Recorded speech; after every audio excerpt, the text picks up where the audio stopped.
단기에 인플레이션에 영향을 주는 다양한 요소들은 우리가 또 단기 경기 변동에 대한 이야기를 할 때 제가 더 자세히 말씀드릴 수 있을 것 같고요. 장기적인 관점에서 물가 상승률에 영향을 미치는 것이 바로 머니다라고 이해하시면 좋겠습니다. 단기 경기 변동 과정에서 인플레이션의 변화를 촉발하는 것은 물론 머니도 있어요. 하지만 머니가 중요한 요소가 되지는 않습니다. 머니보다 중요한 요소들이 훨씬 더 많습니다. 자, 이제 머니에 대한 이야기를 시작하겠습니다. 여기에서 우리가 먼저 보려고 하는 것은 이제 퀀터티 티오리라고 하는 것인데요. 뭐 화폐 수량 이론, 뭐 혹은 화폐 수량설 이렇게 부르기도 합니다. 화폐 수량설 혹은 화폐 수량 이론 다 괜찮습니다. 여기에서 이제 머니를 화폐라고 불러요. 그런데 또 머니를 통화라고 또 부르기도 합니다. 이제 그렇기 때문에 제가 웬만해서는 머니라고 불러요. 여러분들이 헷갈리시지 않기 위해서. 헷갈리면 안 되니까. 먼저 우리가 퀀터티 티오리를 보기 전에 머니가 도대체 뭔지를 한번 생각해 봐야 됩니다. 그래서 국가 경제에 거시경제에 머니를 측정하는 지표들이 여러 가지가 있습니다. 그 지표들을 먼저 한번 보고 머니가 대충 어떤 것들인지 여러분 좀 뭐랄까요, 이해를 인투이션을 가지셨으면 좋겠어요. 통화 공급의 지표들인데 여기서 이제 이런 용어들도 한번 눈여겨 보실 필요가 있습니다. 그러니까 supply라고 했어요. supply, 이 money supply. 그러니까 통화라고 하는 것은 지금 여기 타이틀에서 보여주는 것처럼 누군가가 지금 머니를 공급하는 거잖아요. 그러니까 통화 공급 지표라고 하는 것인데, 그러니까 실제로 통화를 공급하는 주체가 있어요. 그 주체가 누구냐면 중앙은행입니다. 그러니까 통화를 공급하는 주체는 중앙은행이고요. 그래서 중앙은행이 통화를 공급하면서 동시에 통화와 관련된 지표들, 통화 공급 지표들을 이제 매월 시시각각으로 그 집계를 해서 공표를 합니다. 그래서 한국은행에서 실제로 통화량을 얼마나 공급했는지, 머니를 얼마나 공급했는지를 이제 데이터로 공개를 하고 있어요. 이제 그런 의미에서 이제 머니 서플라이의 지표라고 할 수 있습니다. 머니 디맨드는 사실 뭐라고 얘기할 수 있을까요? 누가 머니를 디맨드하나요?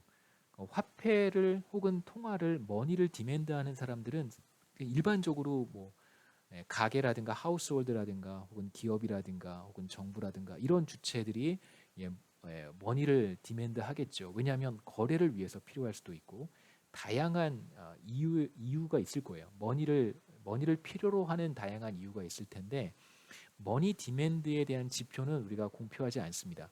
머니 디맨드는 여기서 조금 어려운 얘기이긴 하지만 간단하게만 말씀드리고 넘어갈게요. 머니 디맨드라고 하는 것은 내가 어떤 경제적 거래를 위해서 혹은 어떤 개인적인 만족을 위해서 유틸리티를 더 높이기 위해서 어떤 사람들이 머니를 보유할 수 있어요.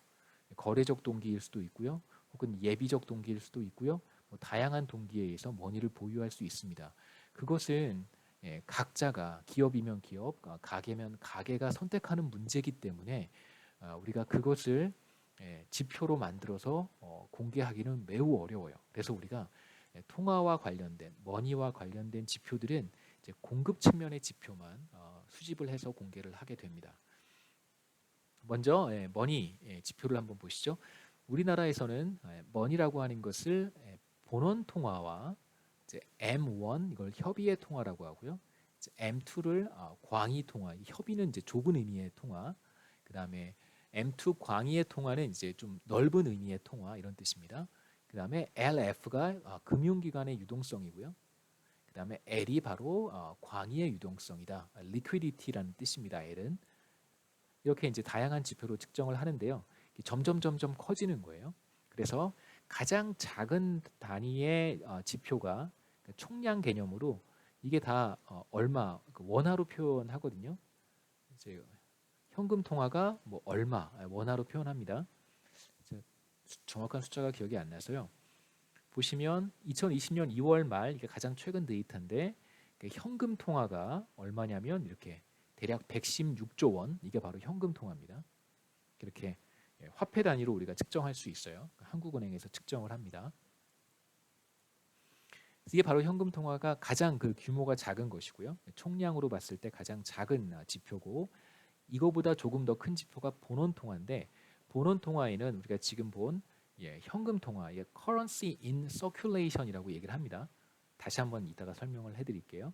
여기에 어떤 것을 더한 거냐면 중앙은행의 부채라고 해서 지불 준비금의 줄임말이 지준금입니다. 지준금이 뭐냐면 여러분이 만약에 뭐 어떤 좋은 일이 있어서 혹은 뭐 돈을 벌어서 100만 원을 이제 가지고 있다고 한번 생각해 보세요. 그것을 100만 원을 그대로 다 시중은행에 예금을 하면 시중은행은 반드시 어떤 일을 해야 되냐면 여러분이 입금한 100만 원의 대략 2% 정도를 띄어서 2만 원 정도겠죠. 2만 원에서 한 3만 원을 일정 비율을 띄어서 반드시 중앙은행에 예치를 해야 됩니다.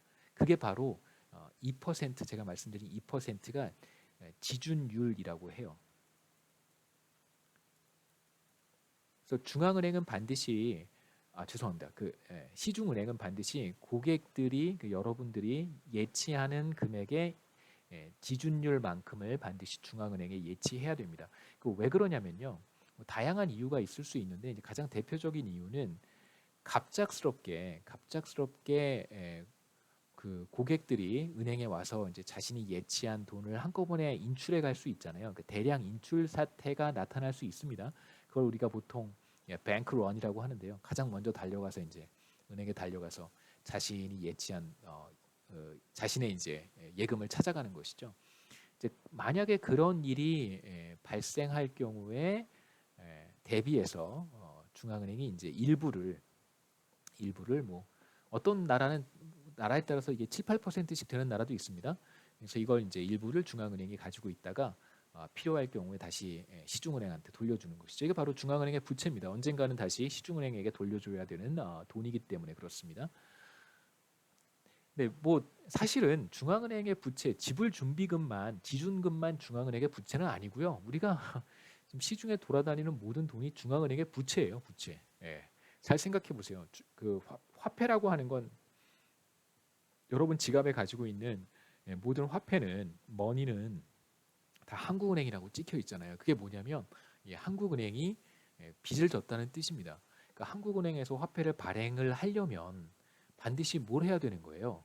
한국은행에서 그냥 무턱대고 10,000원짜리 한 장 찍어내면 안 되는 거잖아요. 물론 이제 실제로는 법적인 절차를 통해서 이제 화폐를 발행을 하지만 통화량을 발행을 하지만 실제로 한국은행이 그냥 무턱대고 10,000원을 찍어낼 수는 없습니다. 10,000원을 찍어내려면 반드시 뭘 해야 되냐면요. 10,000원에 상당하는 그러니까 10,000원을 찍어내는 시점에서 10,000원에 상당하는 재화나 서비스를 반드시 구매를 해야 되는 거예요. 그러니까 반드시 화폐라고 하는 것은 그거에 상응하는 어떤 카운터파트가 존재합니다. 그렇기 때문에 시중에 돌아다니는 예를 들어서 아까 봤던 116조에 해당하는 현금 통화라고 하는 것 있죠, 그렇죠? 116조가 사실상 다 중앙은행의 부채인 거예요. 자, 왜냐하면 116조만큼의 현금 통화가 돌아다니고 있어요. 그것은 다른 말로 표현하면 무슨 뜻이 되냐면요, 중앙은행이 그거에 상응하는 재화나 서비스의 카운터파트를 가지고 있다는 뜻입니다. 그런데 실제로는 가지고 있지 않죠. 그게 사실 굉장히 재미있는 중앙은행과 관련해서 굉장히 재미있는 넌센스 중에 하나라고 할 수 있어요. 실제로 그냥 화폐만 찍어내고 그게 바로 중앙은행의 부채가 되는 것입니다. 이 얘기는 제가 기회가 되면 또 해드릴 수 있으면 더 좋을 것 같고요. 자, 그 다음에 M1이라고 하는 게 있는데 이제 죄송합니다. 본원 통화보다 사실은 조금 더 큰 개념이긴 하지만 이 둘이 그러니까 하나를 포함하는 개념은 아니에요. 그 본원 통화가 있으면 그 본원 통화보다 큰 게 M1은 아닙니다. 제가 그림으로 준비했으니까 한번 보시고요. 왜냐하면 본원 통화에는 지준금이 들어가 있지만 M1에는 지준금이 들어가 있지 않습니다. 그러니까 현금 통화만 교집합이고, 그러니까 M1과 본원 통화에는 본원 통화를 보통 이제 머니터리 베이스라고 하는데 머니터리 베이스와 M1에는 똑같이 현금 통화가 들어가 있지만 M1에는 지준금이 들어가 있지 않고 대신 이제 여러분이 수시로 입출금할 수 있는 그런 통장에 있는 잔액